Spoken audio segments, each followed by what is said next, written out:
que vai apresentar o livro Porque Confiar na Ciência. Esperemos que gostem. Uma boa sessão. Obrigada.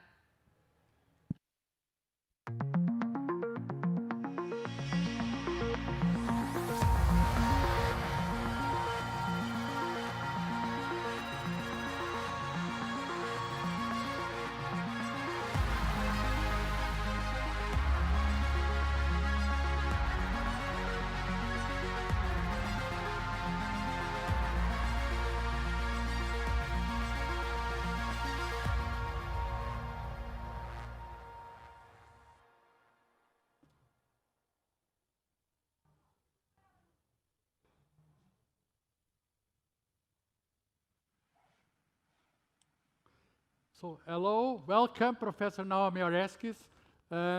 Everything is okay? You are hearing me again? Okay, so it's a pleasure to present you at this science festival at Oeiras, close to Lisbon, you are well known, but I can say some words about your biography.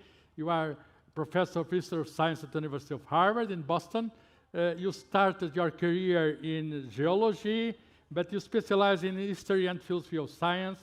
And today we are one of the most recognized personalities in the field of history and philosophy of science and technology. Professor Naomi Oreskes is the author of 7 books. Maybe the most important one is Merchants of Doubt. I say most important because it was a bestseller. It was published 2010, and it was the basis of a film by Sony Pictures.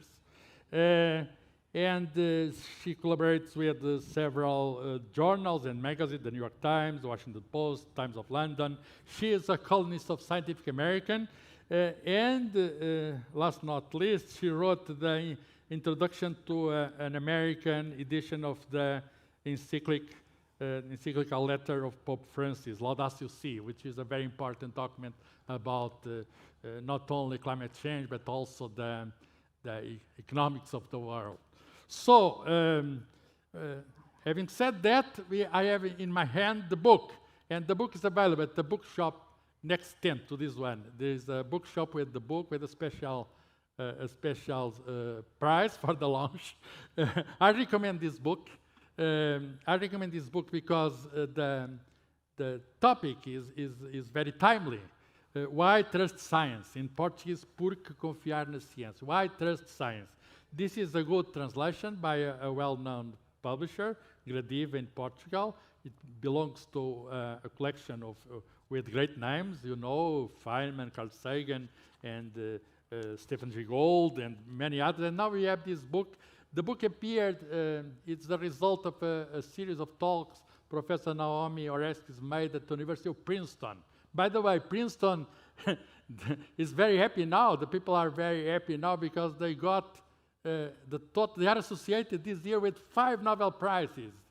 One of the Nobel Prize winners in physics belongs to Princeton, is affiliated to Princeton. In chemistry is affiliated to Princeton, and there are 3 others which have also a relationship to Princeton. So Princeton is a famous university, and there were famous lectures, and it was a guest lecture, and the book contents is the main part is the series of lectures, and then there are some comments the book is very interesting because not only because of the lecture but also because of the comments and people from various fields. There is an introduction by Stephen Macedo. By the way, Macedo is a Portuguese name.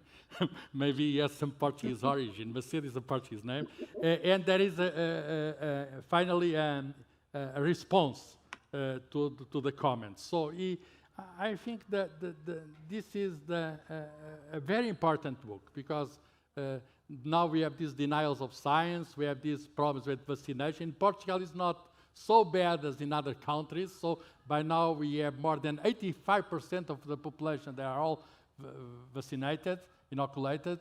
But you know, in the West and in other countries, we have the problem with denials of vaccination, and then there are also denials of climate change and all that. So maybe I start with a question about climate change. So you were a pioneer in quantifying the scientific consensus on climate change. There was a very short paper in Science where you published a result of an overview. There is a meta-analysis of many and many papers. It was some time ago, but at that time already there was a wide consensus about this in the scientific community. So today, and also thanks to you, science is widely recognized. However, measures to mitigate the consequences of the climate changes are still considered insufficient. So we have this Paris Agreement, and we're going to have a discussion next month or in November, and we know there are problems to make the nations work together. So, first question, what is missing for us to act in accordance with scientific knowledge? So what's your opinion on that? Well, first of all, thank you for the kind words about my book, and thank you so much for being part of this series of books, and it's an honor to be associated with great names like Richard Feynman and Carl Sagan. So thank you very much for your efforts to make that happen. I think that your question is an excellent one because it reminds us that when we have a complex issue in the world and society, an issue that involves how we live, how we run our economic systems, these issues are never only about science. And the way I think about climate change is that the science is a foundation. It's a necessary but not sufficient condition for us to understand the problem and act upon it. So scientists have done their job. They have accurately come to understand the climate system. They accurately predicted that we would climate change from increased greenhouse gas concentrations, and they even predicted some of the specific changes that would occur. And those predictions have now come true. And so this is part of my argument in the book. We have a good basis for trusting science because science has a track record of success, of successful prediction and explanation. But when it comes to acting on the science, then we have a much more complicated problem. And then it's not enough simply to have the physical science information. Then we also have to engage with the political and the economic and the cultural issues. Yes. So, good afternoon, everyone. Focusing on the trust in science, I would like to focus on the idea that you have in your book, is that scientists have been wrong many times in the past. So they were wrong about the rejection of the Continental Drift, that is the movement of continents through the tectonic plates. In the beginning of the 20th century, biologists were also wrong when they supported eugenic practices based supposedly on Darwin's evolution theory. So how do we know that scientists are not wrong now about other matters such as climate change? Well, this is a very important question, of course. And the short answer to the question is, we don't know. Life is tough. We often have to live with uncertainty. The great American pragmatist philosopher John Dewey made this point 100 years ago.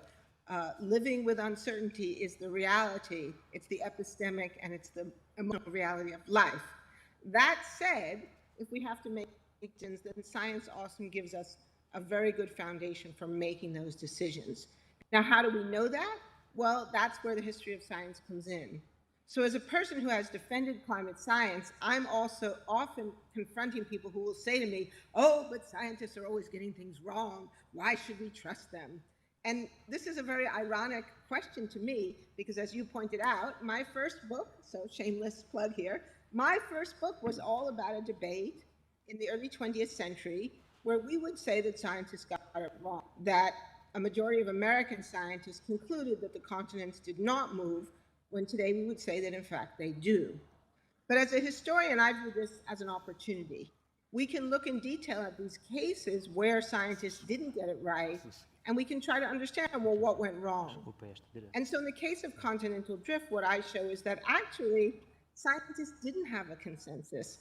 American scientists were very hostile to the theory of continental drift for reasons that in hindsight we can understand, and they're mostly cultural reasons, not based on the evidence. But in Europe, particularly in some parts of the United Kingdom, in South Africa, in some parts of Australia, there were scientists who were quite receptive to the theory. And so the lesson I take from this is that this is one of the reasons why consensus is an important category of analysis in science. If scientists do not have a consensus, if they're arguing about what's going on, then as citizens, we should say, okay, we need more information. We're not yet at a stage where we're ready to trust the scientist or the science is trustworthy. One of my colleagues, Charlie, kind of likes to say, the knowledge isn't yet action ready. But in other areas where scientists have worked on something for an extended period of time, when they've collected evidence from different sources, and they've had a full and open discussion about it, and they have come to consensus, well, in that case, we probably do have a good foundation for trust. So now I would like to focus a little bit on the idea of the scientific method. So many people relate science and base their trust in science in the scientific method, which many people believe that is a unique method. But you quote several authors that argue that science has no single method. So what are the limits? Is it really anything goes, as Paul Feyerabend puts it? Well, yes. So this is another question. And so I don't think that anything goes in science. I think that when the philosopher Paul Feyerabend said that, it was a kind of deliberate provocation to make us think harder about what it was that scientists actually did. And that was a good provocation, a useful provocation. So again, historians and philosophers and sociologists who have studied this issue have shown empirically, beyond any doubt, that scientists use many different kinds of methods. And there isn't one method that we can say is the scientific method. And this is very important because some climate change deniers, for example, will try to discredit a certain branch of science by saying, well, it's not the scientific method. So for example, in climate science, we've seen climate skeptics and deniers attack climate modeling and say the models are uncertain. Well, of course the models are uncertain. They're models. That's what it means to be a model. A model is a representation, and a representation is never exactly identical to the thing itself. But if we're lucky, if we do it right, or if we're an artist and we're painting, the representation is a reliable one. It captures the essences or the likeness. So when we see a painting, for example, of a person, a portrait, we don't expect it to be exactly the same, but we expect it to capture something essential about that person. And a climate model is like that. We're hoping that it captures the essential controlling factors in the climate system, and therefore gives us a reliable basis for making forecasts of what's likely to happen in the future. And all of the evidence we have, and we now have a lot of evidence, we just heard reference to the Nobel Prize, Suki Minabe, who was one of the prize winners, and who was a hero of mine, built some of the earliest general circulation models to forecast climate change in the 1970s. So scientists have been doing climate modeling for decades, for half a century, and we now have a lot of information on how well those models have held up.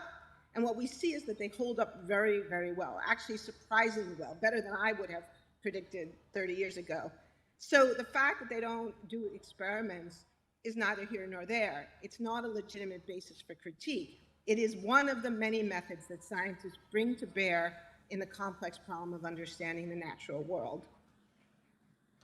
So in your book, you also write about the importance of the diversity in scientific communities.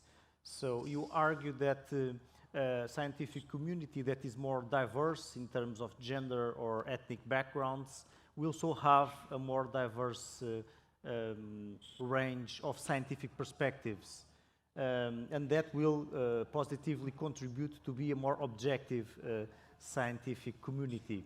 So my question is if this is valid for all the teams. For instance, does it matter that a scientific community is more diverse, including more women and people of different ethnic backgrounds, for instance, in researching subatomic particles? Great question, thank you. Well, again, as I said before, one of the things I was trying to do in this book was to look at examples from the past where scientists had not got things right, and to try to say, well, can we identify what went wrong?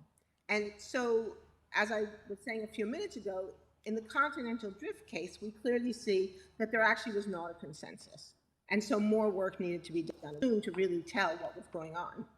In some of the other cases, including the eugenics case that you mentioned, what we see is that the community is not particularly diverse.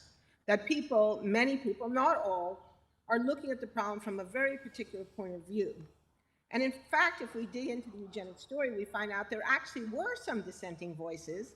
And one of the interesting things about those dissenting voices is that they were politically diverse, that they were socialist. Some of the strongest dissent against eugenics came from British geneticists who were also politically socialists. And they identified the class bias in a lot of eugenic work and called it out and showed that it really was objective. So because they were looking at the problem from a different political angle, they were able to identify flaws in the science. And I think this is very important because many of us would think that the politics are irrelevant to science. We would like science to be value neutral, to be free of politics. We often tend to view politics as something that sort of contaminates or distorts science. But in this case, it was a sorry, let me say that again. In this case, it was a particular political orientation that motivated and enabled. So you also mentioned the importance. So I think we have a technical problem. Can you hear me? The emission stopped.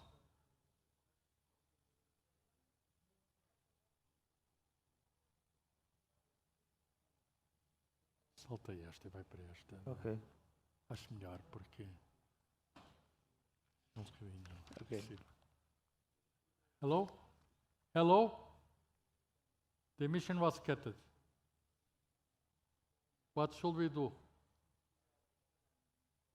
Can you restart? Está bem? Mas o que é que deve fazer? Ela não me ouve.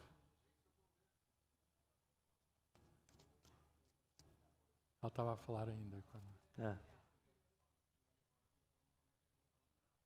Ela calou-se. Porque teve razão. Perdeu a radiação. Portanto, ela está a concluir aí. Hello?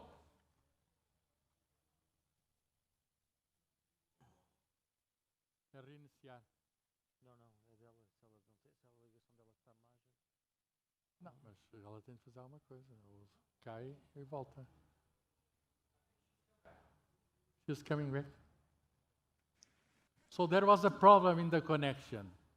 Can you hear me now? Yeah, I lost you there for It was cut. The emission was cut. Can you repeat the last three sentences, please? Sure. So I was talking about eugenics and making the point that in that case, scientists who looked at the problem from a different angle than most scientists were, specifically from a socialist politics, were able to identify the class prejudice in a lot of eugenics thinking.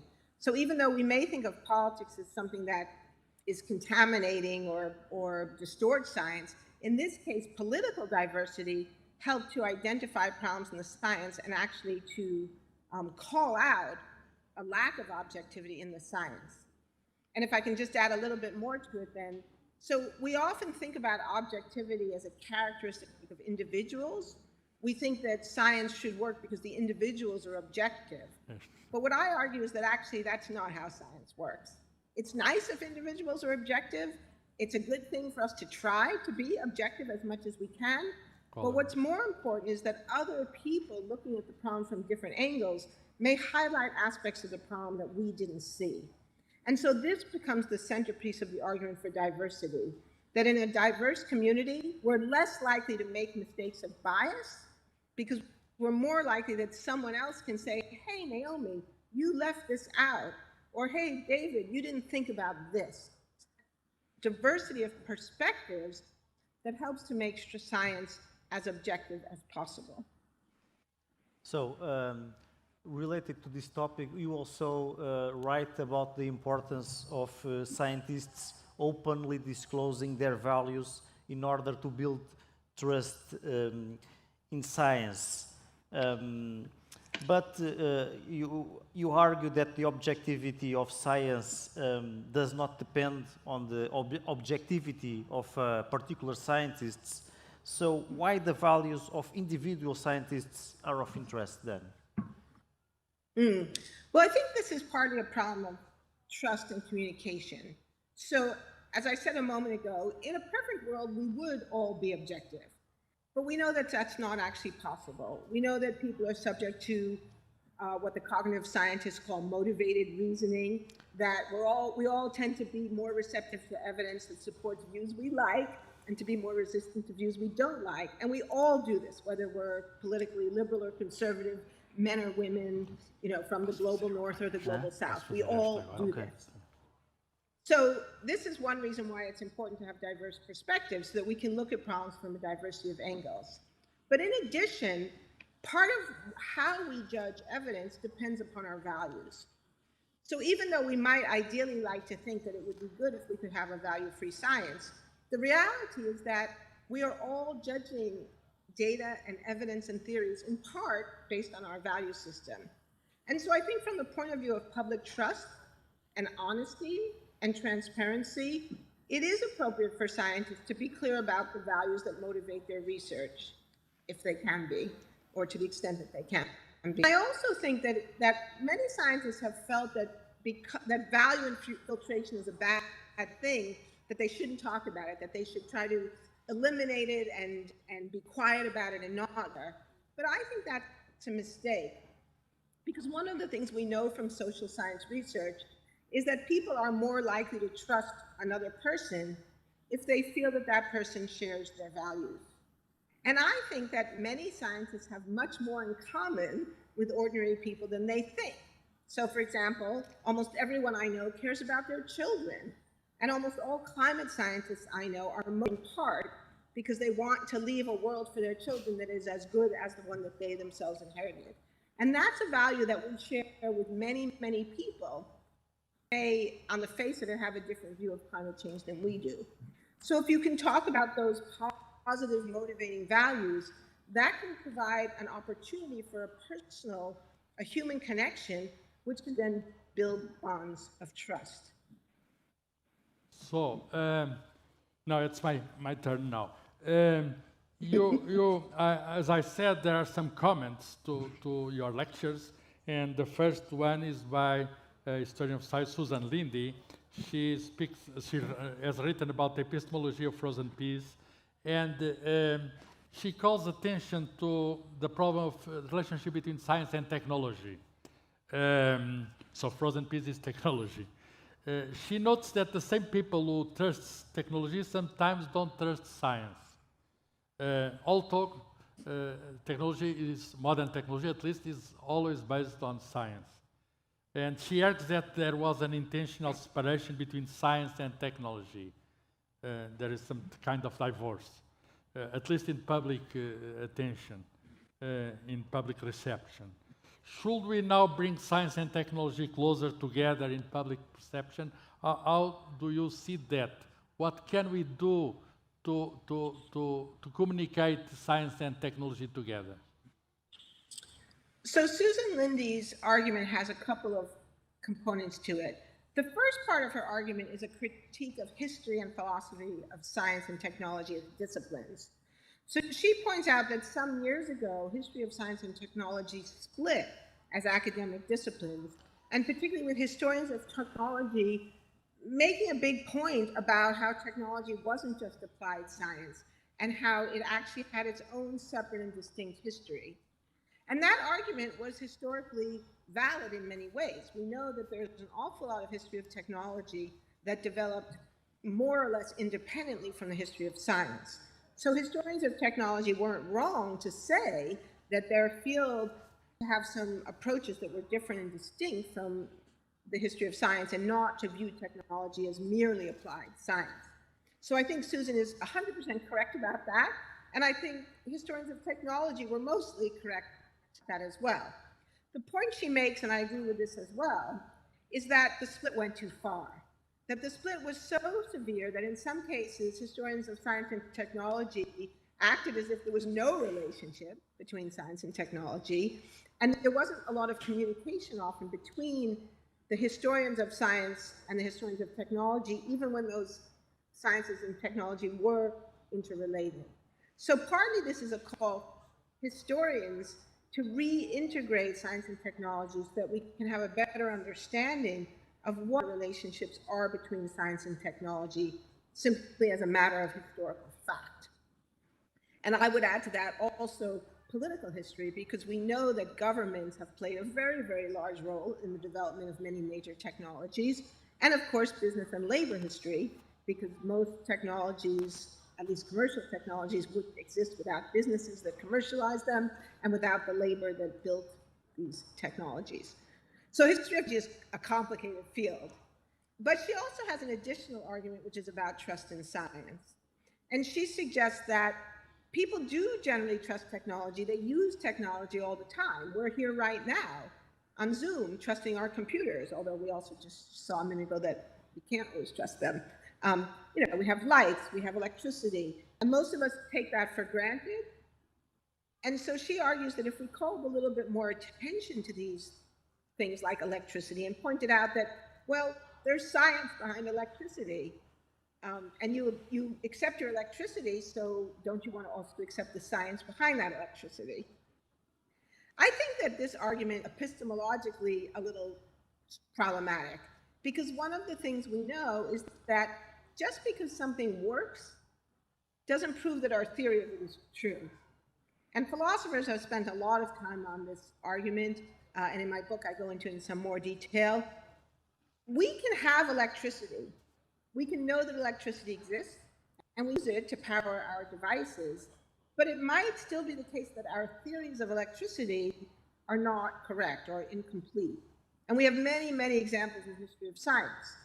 One of the famous examples is Newtonian mechanics.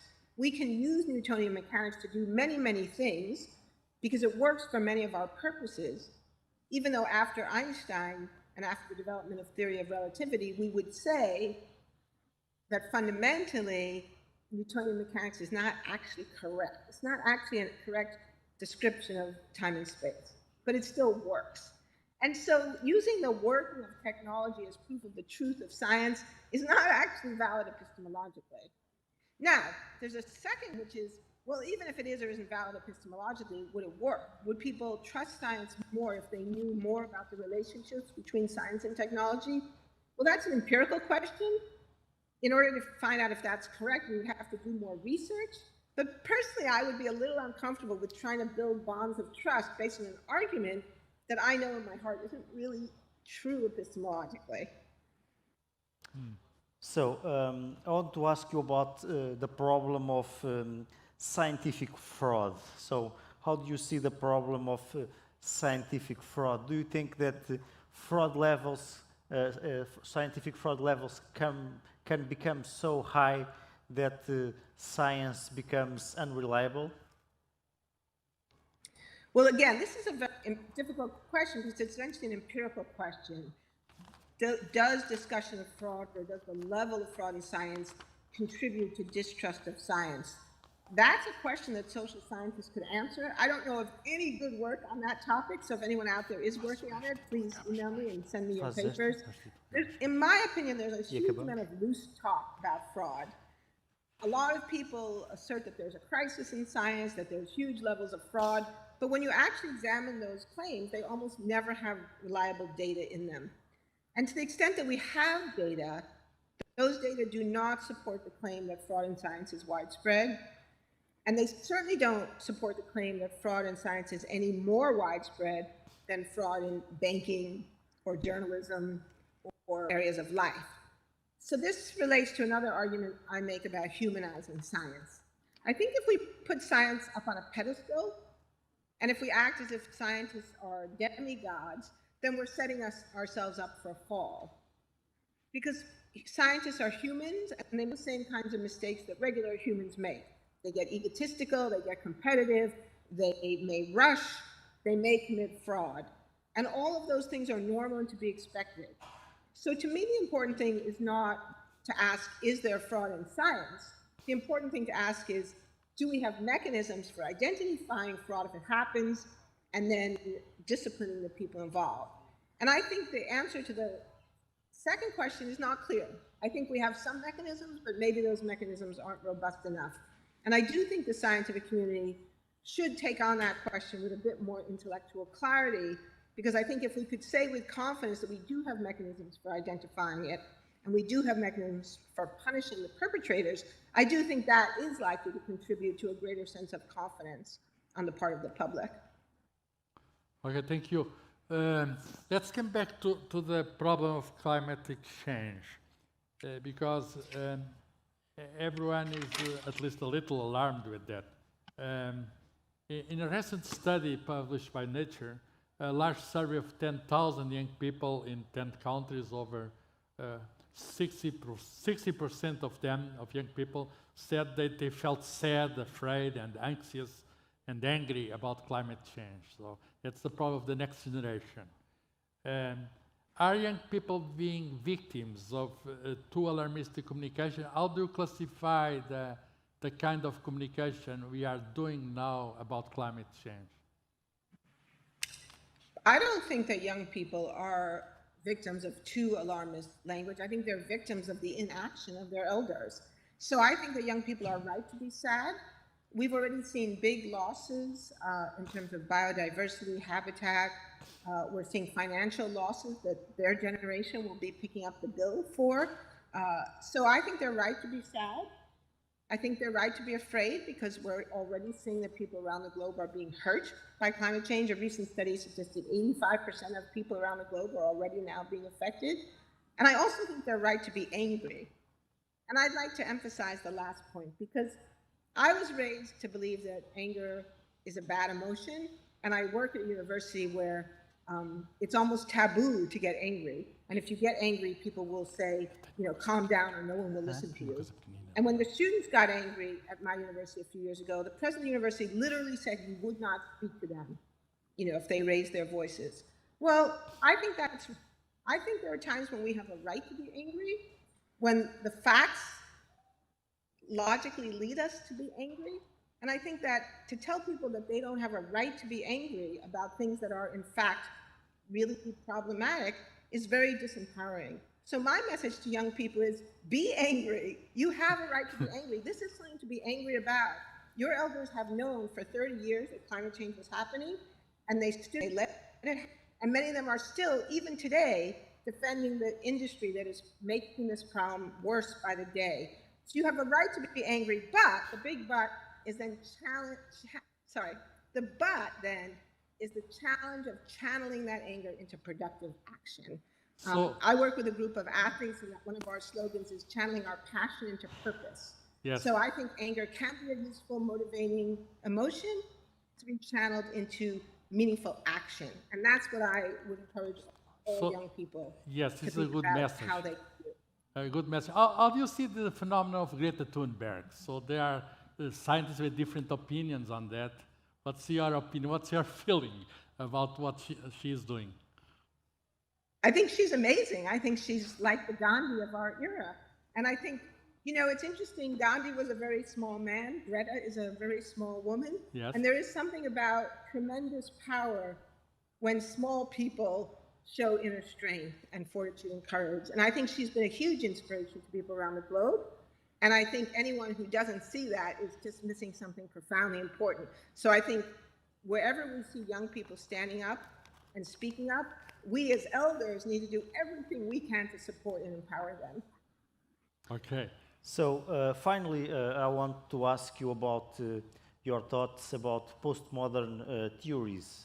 That is the idea that it's not possible to obtain objective knowledge, and that all knowledge is a social construction that aims to perpetuate power structures in society.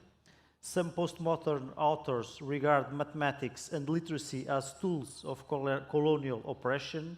They even consider science and rationality as male and Western forms of knowledge. Do you see postmodern thinking as a threat to trust in science? Well, this is a question that we probably need to have a whole weekend to discuss, because it's such a complicated question. It's so rich. And as you know, there are many, many different forms of postmodern theory. So I think, like many complex theories, there are aspects of postmodernism that are right. I've identified certain elements that are true. So as I've said in my own work, it is true that if we believe that science is going to deliver absolute knowledge that will be true forever and ever and ever, history doesn't support that claim. And any scientist who makes that claim is making a claim that is not supported by the evidence. So to the extent that postmodern theorists have identified this as an issue, and here I'm thinking about someone like David Bloor, whose work I respect very deeply, the postmodernists are right to highlight that. The postmodernists are also right that there have been times in the past where science and rationality have been used as tools of oppression. They've been used as tools of colonial dominance.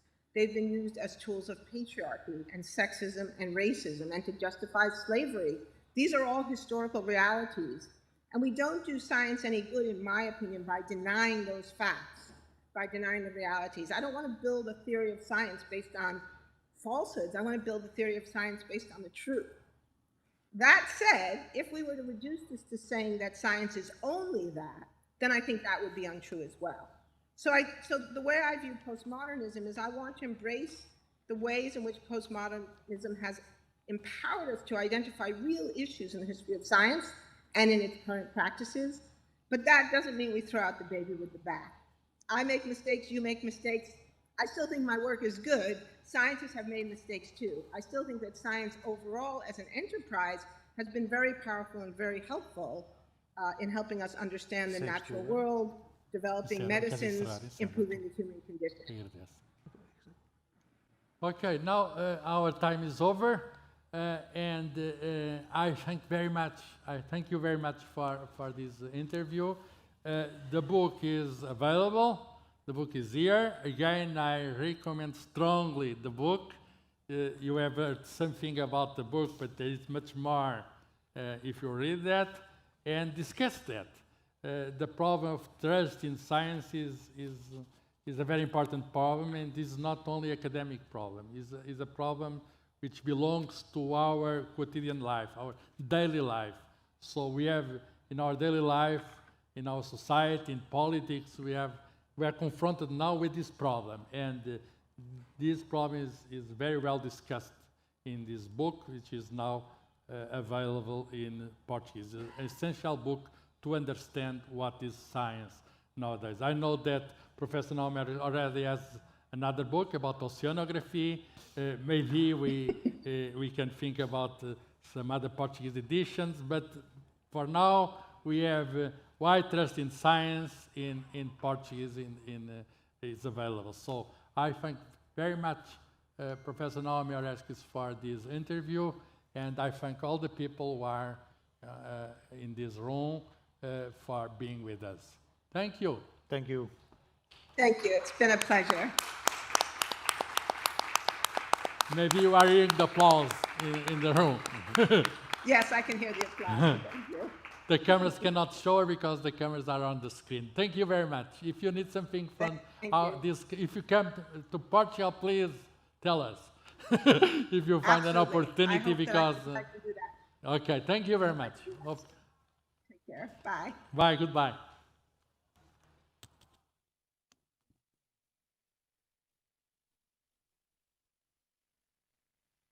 Acorda com sorrisos, que se senta conosco.